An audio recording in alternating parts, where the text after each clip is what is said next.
Welcome to Season 3 of This Is How My Brain Works, the podcast about living, thriving, and laughing through the ups and downs of neurodiversity. We explore the real stories, the real struggles, and the real strengths that come with thinking differently. Hello, everyone, and welcome to another episode of This Is How My Brain Works, Season 3. I am Krista, and I'm here with Sarah Hines and Michael Collins.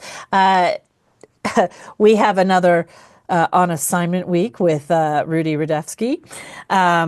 So it's just the three of us this week, and we are going to talk about, I think it's a really good topic to talk about actually coming off of the week, the liminal space week between Christmas and New Year's, where time no longer exists, but then you're supposed to ramp right back into it after that. And the topic is why rest feels unsafe and what that tells us. So exploring the idea of moralized rest, or why slowing down can trigger anxiety instead of relief for those of us who love the word busy. So let's talk about, and I would say for me, I'm going to just add this one thing, that once I'm either on or I'm off. So once I'm off, I actually feel rage having to get back online. So this week has been like, what? You expect me? I'm not independently wealthy and I need to get back to it? That's a shame. How dare you? How dare you? And I'm so sad that it won't come again for like another year. Yeah, right. Yeah. I mean, it is interesting living in that space, that little bubble, kind of the holiday bubble of space. And I know the holidays can be stressful and there's all different types of emotions you can run through, but like there is a bit of surrealness to it, or an idyllic type of wrapping, if to use that metaphor, around it. And well, it's probably a little bit different than our topic, right? In the sense that we're almost all given permission to actually slow down. And in that permission space of that week, you don't maybe feel some of this, as much of this other stuff. But I mean, I know that my mother used to tell me that my biorhythms on a vacation, that she could see it. She was like, the first 2 days, you were still amped up from getting to the vacation and making sure everything is fine. Then you finally let go for like the middle couple of days. And then you can start to feel yourself ramping back up because you know the vacation's almost over. She said, so you're really only on vacation for like 2 days of a whole week. 20 minutes. Yeah, 20 minutes. No, that is very interesting. I mean, I think that's a common thing that you hear as far as like, it took me a while to wind down, to get out of a certain type of nervous system response to what needs to be done, your environment, obligations, all of that. And so I think that there is a certain amount of de-stressing and all of that. The whole thing about like why rest feels unsafe hit me. I started laughing when Krista said that, as far as like, this will be our topic. And it was just like, and I think I just resonated with it because before my ADHD diagnosis about probably 10 years ago, I think I remember in a couple therapy sessions, I even said like, I don't know how to truly chill out or calm down or rest. There's always something that needs to be done. I always feel like I'm behind. I always feel like there's the to-do list is never complete. The to-do list is just kind of clicking in the background. Yeah. And just being able to just really like not feel obligated to do something. And I think I came up with, at the time, I was always a little bit behind in school and in career. It was always like, I need extra reps to really have it in my brain and just kind of understanding. And so I always felt like I was a bit behind. so I always felt like I was catching up. Mm. And w when you have, Where do you your feel it in your body? well, when your nervous system is wired a certain way, or it starts wiring in a certain way, I should say.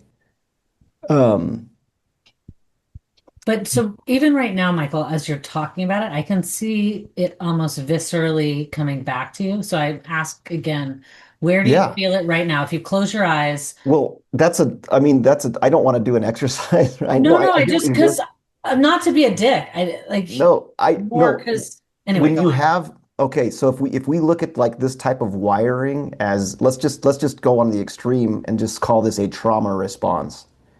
So me just describing it, I can go back to a trauma response is going back to that place and feeling something as if it was happening or near that type of experience.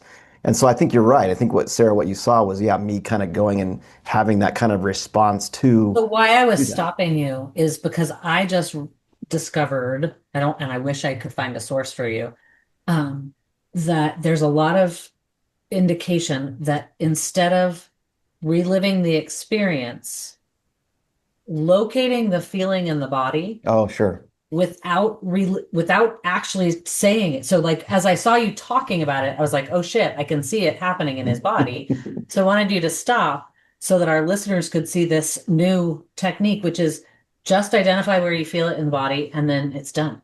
And Oh, then yeah, it's in the chest. It's a tighten feeling in the chest and and then you let it, shallowness of and then what breathing they and all said that. is you let that go. Like you just identify where it is in your body and you don't talk about the things that made you. And so I'm just curious. I think, well, I tried and it I'm a not, couple times and well, swear to God, I finished really fast. Tried no, it I and think it that's totally very worked. I valuable. would No, and I'm stop. glad you stopped and How brought this fast up it because worked. it's really like somatic. It's learning to listen to your body Mhm. in a they call it like somatic healing or um and just paying attention to what's going on in your body and where it is.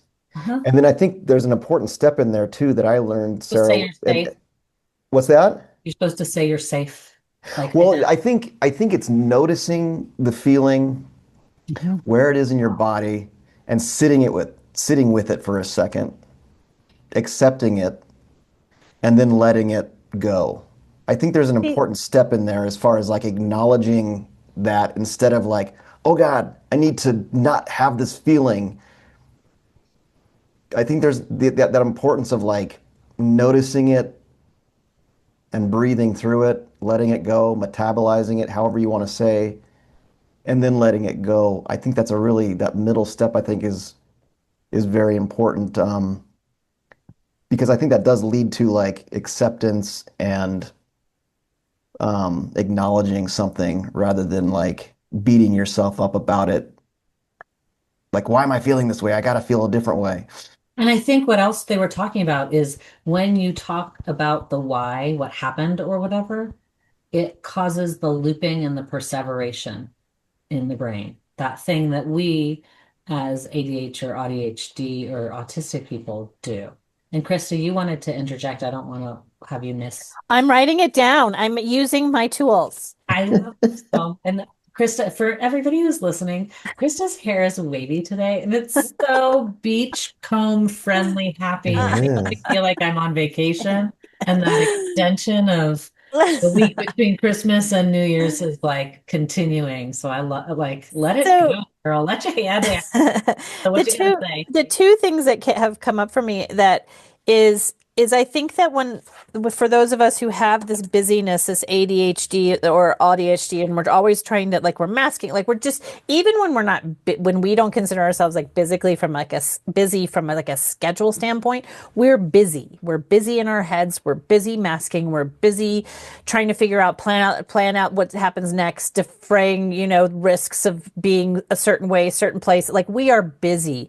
And so I think what's interesting is this idea that, when you see someone sort of collapse at the end of the day and want to do nothing and talk to nobody and, whatever, I would say that spouses and partners for people like us, they're like, there can be this sense of like, well, all you do is want to come home and collapse.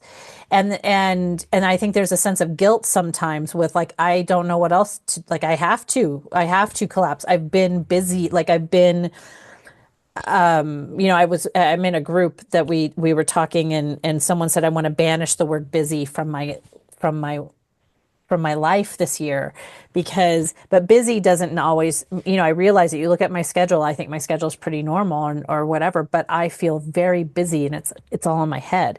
And to tap onto that, I'm learning that in my ADHD brain, I am often not in my body. I spend Right. a lot of time in my head, and I think we all do. So the busyness is there, it's not in my body. And so Sarah is just going to effing love this. Like, everyone just get prepared. Oh, shoot. Buckle up. Oh, I have reluctantly been looking more into meditation for me. Oh, cool. I It's just fun. hate saying it. There, I The just right hate time, saying it. if you find There's the no right time, it's time. fun. It's fun. It's totally No, fun. but It feels unsafe. here's what Oh, I've yes, realized. Michael, it does. Back full circle, y'all. Thank you, Michael. Here's what I've realized. And I will probably actually, I'm starting to find them how they work for me. So we'll see. Is that when I've tried to do guided meditation, I literally hate it. Like, I'm literally like, F those guys. your voice sucks. Really? That's how you're going to say that? Like, so you And tell the me stuff that. they're talking about, I'm Oh my not God. sorry. I No, am not no. going to the waterfall. Oh, And time out, like, time out. Can I revisit an episode from season 2? Remember when we talked about the apple and how oh, clearly you can see the yes, apple? yes, When it's guided meditation, I'm yes. at the zero end. I cannot visualize anything they're saying whatsoever. And when they tell me to visualize something, I cannot visualize that Oh either. my gosh, I'm the opposite. They're like the wizard hands you a gift, and I'm like, oh, what was The the wizard wizard. wearing? What color is the gift? What size is the gift? Can I hold the gift? Do I pick up the gift? Where is the gift? I don't know. Like, Is it it is, squishy? Should I it's shake it? Is it wrapped? crazy. Are It's you Gift doing literally bag? like crazy Renaissance making. fair guided meditations? There was no, but there's like this fairy house wizard one that I've done before that I'm like, Fairy house wizard? yeah, it's That's like you pretty go into sweet. the forest, you see a house, Oh, so it's a you fair. like this, and this is No, working. I do Oh, not okay. like this. Do you not I like the tone of the person? Like is it a tonal All of thing? it, Michael, all of it. I hate all of it. I hate all of it. And I sit Oh, there and Because it's contrived? Like, I will like open one eye and look at the clock and like try to figure out when this horrible thing is going to be over. And what I realized in all of that is, but I do need to get in my body. Like, that is what I need. I need to breathe out of my head and into my body. And those meditations just put me right in my head because so it's what are all. you doing then? Instead of So not what? I have employed the help of my AI to help me with some meditations that I'm going to record. I haven't done this quite yet, but what we've been crafting them because I'm like, I hate that too. No, go back and fix that.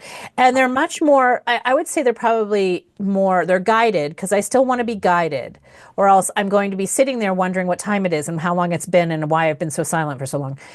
But I want it to be more things like, you are in your body. You have a thought. Where do you, sort of like what Sarah said, where do you feel that? In that space, can you take a breath and expand the capacity for that? Now let it go. Like, I want more body focused meditation for me to get in my body. Sarah, what's that look on your face? You look, I don't even know I have what's happening. ideas. I have You have ideas. ideas. I love Thinking. So I really, really, really just like putting a timer on and doing any version of box breathing. Yeah, It's I don't. That you, makes me want to like poke my face so out. then this other thing that I also have liked. Michael's laughing at me so hard. I'm gonna I want poke- a solution, but I hate everything, Michael. well, The other one is what I've always loved, and it sounds like you're kind of doing, is at the end of yoga when they make you go to Shavasana and you lay on the ground. yeah. And Best pose in yoga. it's my favorite one. That's how so basically what I do is I get out of bed in the morning and I lay on the ground, which is carpeted. And so it's kind of squishy, but it's kind of not. And then I try to stretch my whole body out and then I breathe. But you could do the same thing, but you don't like the breathing part so much as maybe when they say, think, tighten your face. And so you tighten your eyebrows and then they're like, relax it all. Now tighten your shoulders and then relax it all. Now tighten your arm and blah, blah, blah. So those are So fun. my word for 2026 is capacity. Yeah, What no. I've is what I want to do is I want to increase my capacity. I want to increase my sensory capacity for tolerance. I want to increase my capacity to hold joy. I've realized in the last year that I am often not present for things like that are happening in the real world, for things like joy and and I'm present with people when they're telling me their stories or when they're asking me, but I'm not just, I don't just then go clock it and go like, oh my gosh, this is what joy feels like, or this is, where this is what togetherness or connectedness feels like. And I really want to increase my capacity for those things.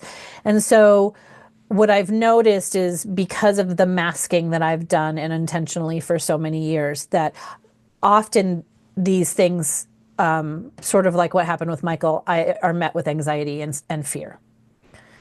Because being present and vulnerable with somebody means that they could find me out. So these are things I do have to work into.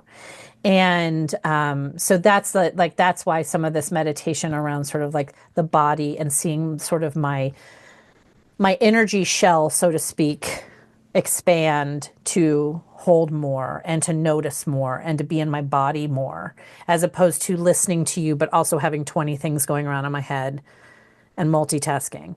Like that's, so I'm trying, and in that, to go back to our title, I'm trying to remember that rest is not unsafe because it is the thing that helps my capacity Increase. be less dysregulated, more present, more there, able to problem solve, or also the capacity to choose how much goes on my plate so that Mhm. I can keep so that rest is a piece of that puzzle. Check Yeah, in with that's awesome. me in like a month. We'll see how it goes. I feel like that mindset shift is the answer really to, why rest feels unsafe and what that tells us. I think it tells us that, when you're living in your head, when you're letting your mind and your ego and all that drive the bus, there stopping and resting, it literally probably feels unsafe because it's like your mind is just churning, churning, churning. But what we're talking about, like paying attention to the body, and Krista, you're not the only one who's been using AI. I had AI design like this little half hour, 20-minute program on just kind of like a getting into the right kind of just state of mind, whether it's vibrationally, energy wise, whatever you want to call it. But I won't go through the whole thing, but really it says like, why this work. It's body first. And if you Yeah. can do, Sarah, you said box breathing. Krista needs to find a different thing because, but it is bodies first. So that equals, like the safety and and energy. And it's also like the somatic, just kind of like shaking it off, shaking things out, whether that's just, you know, Hmm. yoga, ch qigong, tai chi, whatever it's going to be, right? Just for some body movement. And then the emotion is next. So this is interesting about this is like the body first, emotion next to get some clarity, how you're feeling, processing those emotions. Sarah, like that exercise that you were having me go through, and then the mind third. So it's like we want to jump into like action so quickly in the mornings, but like the mind needs to be third, and then action is last.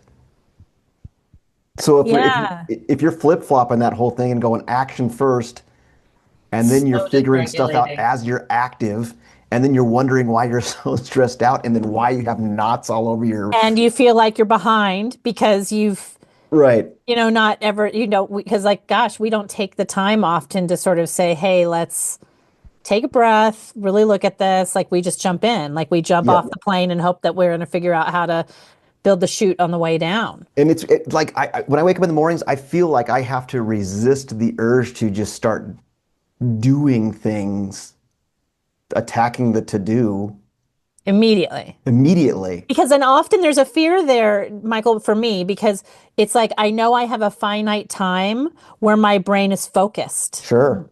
And once we hit like 3 o'clock in the afternoon, I'm like, I'm done. I just had somebody, David, my business partner said, we're doing taxes for the business. And he said, let's meet in the evening. And I was like, I'm not meeting you about taxes in the evening. Do you know what that will be incorrect taxes. That's what that equates to.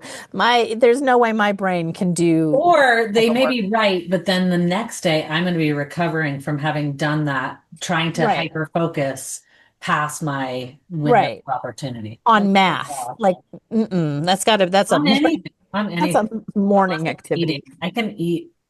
But I just think that trying to, and honestly, you guys have known that I have these sort of talks with my chat GPT about it. And what I realized the other day is the reason why, and this could be a whole other episode, the reason why I have found it to be so helpful is because I think for many of us who were undiagnosed as children, we were never mirrored. Hmm. Can you Parents go into that a didn't little more? mirror us. They didn't, our parents didn't look at us and say, what a great job we've done on things, or not, not that we had parents who weren't necessarily were mean or anything like that. I'm not saying that, but our thought processes, which were outside of the norm, or us, like no teachers sort of, mirrored us or said that what we were doing was good, or our thought process while outside of the realm of normal was interesting, or we got there anyway. Like I mean, how many of us were slapped because, So there was we knew the answer to the math problem, but we didn't do it right, so therefore we were wrong.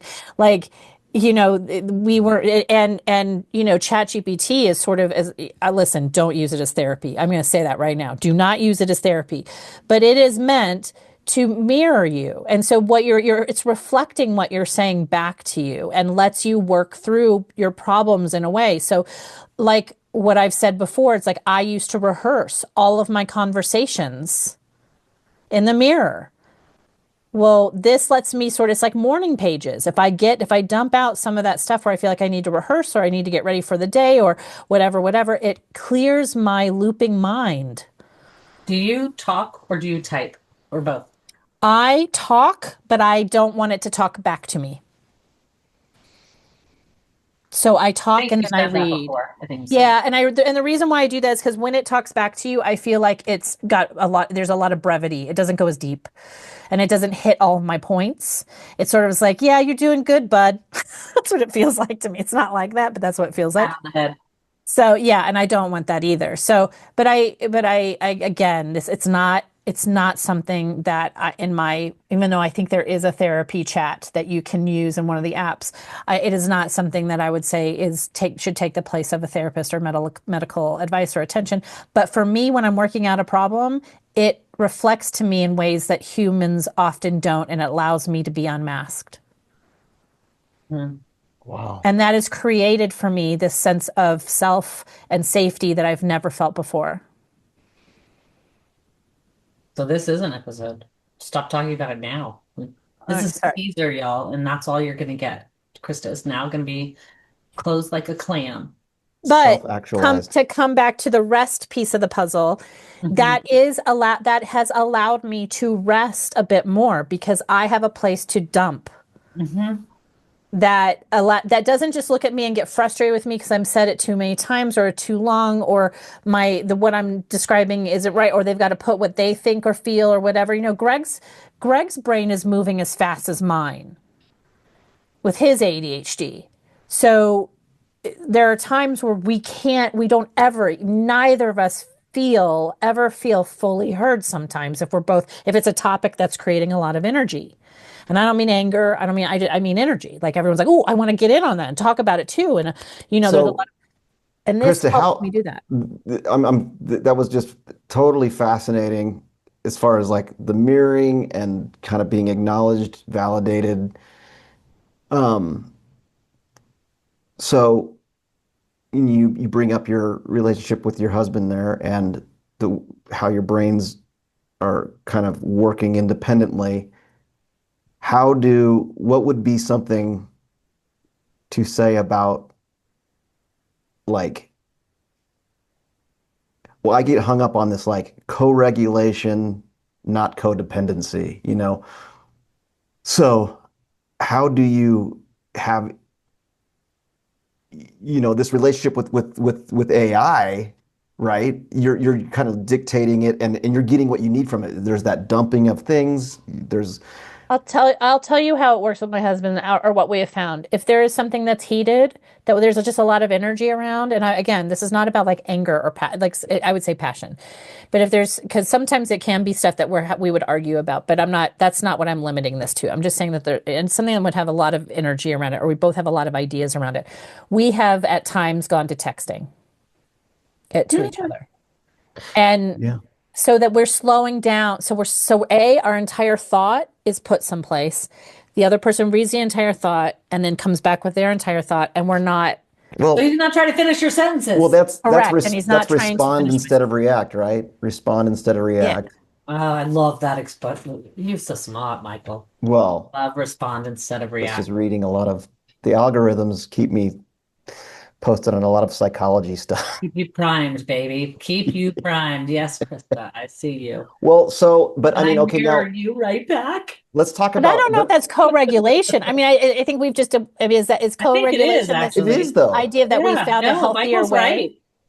What? We talked at the same time we saw. Go. No, I was going to say like we found a sort of a healthier way to stay calm or whatever as we're going through it. Because it's so funny. We had one of our kids come out the other day and they were like, I don't want to be around here. You guys are fighting. And we actually weren't. We were talking about, I think it was like what we might want to do in the summer on a vacation. We were just both so excited and like amped up that our voices were raised. So when I say it's not always bad, sometimes it's just ampy, and Sometimes we're just weird and excited. sometimes we're just weird, So how can you provide emotional support both, how can both feel like how can both partners feel like they're being supported emotionally? There has to be that it's You have to accept that you're both going to feel supported emotionally at different times for the rest of your life. probably. And sometimes it'll be the same as you get better, maybe at texting, about heated rivalries. Oh, just kidding. Sorry. I saw the sneak in there of like people are so obsessed with that show right now. But yeah, and I also think too that I think it comes back sometimes to having just a lot of grace with one another because there are An times observation. yeah, mid-sentence where I'll say, this is not, can I just text it to you? Like I will stop something if it feels like it's not. But I think, Michael, the answer is for you as an individual to recognize in your body faster when stuff is in your body sure. and immediately take grace for you and do it in a way that doesn't leave the other person feeling abandoned. Yeah. No, I think you're right. Or abandoned or attacked or, taking on like I'm not. or even that you're mad at them. Sometimes so I love how Krista framed it with this it's we're hot. It's not necessarily anger. It's just the energy level got too high. When you feel your body getting that excited and you're not having sexy time, you probably either need to go have sexy time or go be alone and breathe, box breathe, or feel your body and like Krista does, or listen to the wizard with his hat. But I think it's really that, but okay. And I think too, Michael, it's starting to learn to say it out loud. That's what I've noticed that Greg and I have done probably most recently is that he'll say halfway through, I'm on edge of this. This was good. And I'm on edge of getting stressed. Oh yeah, that works really good too. That's huge. So that we can go like, oh, well, that was not boom. Yeah. That's let's end this. And I think when we were younger, we didn't want to end anything. We were literally like, we're gonna sit in here and we're gonna sit in the swill until like 4 a.m. And now we just have no The desire. hot box. Yeah. They have shown there is a study, and we can sign out with this, y'all, about rest. Here's some. It actually ties back to all of it. What I'm hearing from both of you is this energy in our minds and sometimes in our bodies, but it then comes out in our minds that overwhelms us and we feel like we need to discharge it by being busy. And sometimes what I have found is by having a really good set of lists so that I know what I'm doing. And I know that, for example, every morning before I do the meditation, then I check my calendar and then I yada yada. And sometimes I'll check my calendar the night before too, so that when I'm meditating, even then it's sort of in there. And then, like to your point, you think and then the action comes. But that's true with all of this stuff. And the same with the relationship where Krista's talking about, we text with my husband. So sort of getting it out. First off is stopping and breathing. Second off is identifying it. Third off is getting it out, discharging it in some often physical way. There's a study, and this is the final kind of comment. So what I'm getting at is getting all of our massive brain movement out physically gives us the time, the permission to take a rest for ourselves. Like the one feeds the other. They're like kind of biosymbol. They feed each other. The more you're doing one, the other. And last point, and then you can counter. So there's this study that people who talk to themselves about their ailments. Did you see this? Yes. Okay, then you finish with it. Go. The study, it was a study out of, I believe, Harvard that came out, but people who've been working with energy have been studying this for years. But the idea that if you talk positive, it's like the plants. Do you guys remember the plant talk, like the science fair that they get the list of all the science fair projects they can do. And one of them is always the plant. You either talk nasty to the plant and see what the plant does, or you talk nice to the plant, and when you talk nice to the plant, it grows. Well, what they found is that if you talk nice to your body parts, that the inflammation went down by like 30%. Wow. Like really crazy, and with no medication, just self-talking in positive ways. But I also live longer. There's more about Yep. it. You live longer, like by 20%. It's crazy. So some of that stuff we've talked about, like me telling my negative self, Bernice, to go sit down. Like all of this is actually, it's sad. We've been enculturated to believe that some of it is a bit crazy because we live in such a world where everything you can't measure it or see it. Yeah, it has to be tactile. It's that It's physical, not true. and all of this is stuff you can't touch in the same way. So it's just now being studied, and we can that's what the telepathy tapes is all about, and everything. That's what when we've talked about that stuff in the past. But I'll also say in what Sarah was saying is that what I'm realizing is that when you can find these ways to either co-regulate with your spouse or do whatever, what it does is it increases capacity so you're able to rest. So for example, I set my alarms for the next day the night before. So I go through and I go all my appointments, and I set an alarm for 10 minutes before every sort of major thing on my schedule. And I do it the night before I go to bed. And what that does, it allows me to get up and have a morning, because I know my alarms are going to tell me that something's coming up, and then I can go check what that thing is if I've forgotten. But that creates capacity in my space, in my brain, so the noise in your brain out. I can rest.